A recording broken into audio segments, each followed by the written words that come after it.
Hey, good morning. It's Antonio Tarver, the champion. You're listening to Tarver's Take.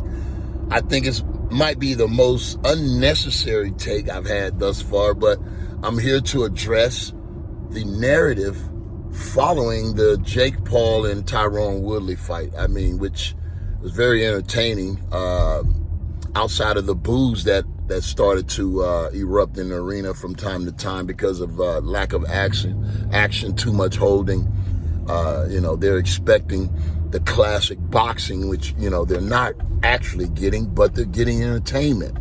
But after the fact, I think, Jake Paul did his thing. He prepared. He was more ready, better shape, better conditioning.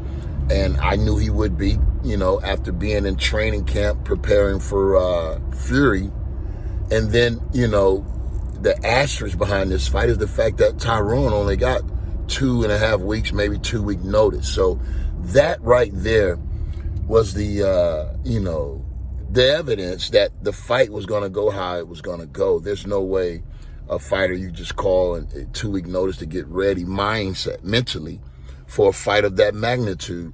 And the fact that they had already fought once, I said when I first heard about this fight that they're doing this rematch a disservice. They're shitting on it because I really believe if they would have just had the rematch, announced the rematch, maybe a week or so after that first fight, they would have had the big bag, the big bang, and everything else that this fight lacked.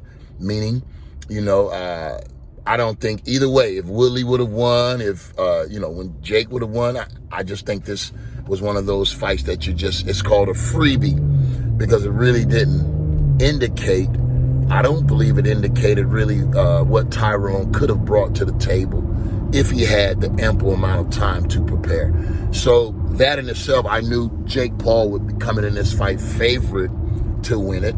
I'm curious to know where the scorecards was at the time of the stoppage, because I definitely believe, from what I saw being at the fight, looks like Tyron had some good early rounds or better early rounds. Really wasn't a whole lot going on, but better early rounds. And I'm curious to know where the scorecard was at the time of the stoppage. But that one knockout, that big right hand that was set up beautifully by Jake Paul with a couple feints, he did it. And he threw that precisely with the precision, speed, and accuracy that it takes to create that type of knockout. So hats off to Jake Paul. He did his thing. I like that he was poised in the fight. He was not fighting erratically or overreacting to what was going on in the ring.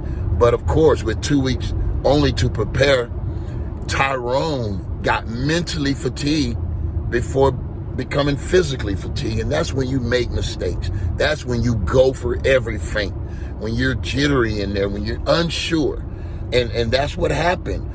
Jake set it up with some feints, and then he came with the shot. He went from 0 to 100, and that's how you do it. And it was a beautiful fight. But again, everyone's calling for Jake Paul to fight a real fighter, a real pro, a real fighter, a real boxer. It's coming, and they're preparing him for that. It's coming. But who will that guy be? Will it be one of these guys like Canelo, who's 5'7"? It don't match up. Who would it be?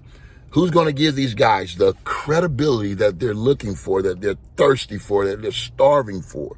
They're getting the wins and they're making the money, but are they gaining the credibility? No, because every time after a fight, they're questioning it. Was it fake? Was it set up? Was it the real thing? So, that being said, they're going to have to fight somebody eventually. Who's the perfect match for these guys? Someone with history, someone with credibility, someone with GOAT status that's still in great shape, great condition. They're not going to fight these young bulls, these strong bulls. I know. They're going to have to fight an OG first. Who could that guy be? I wonder.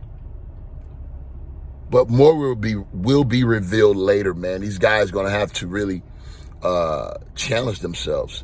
They're in the boxing ring, but they're not fighting fighters, real fighters.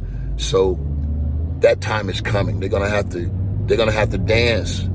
They're gonna have to get ready for what is inevitable. They're gonna have to face somebody that has the ability, has the wherewithal to show and prove where these guys really at. To be continued.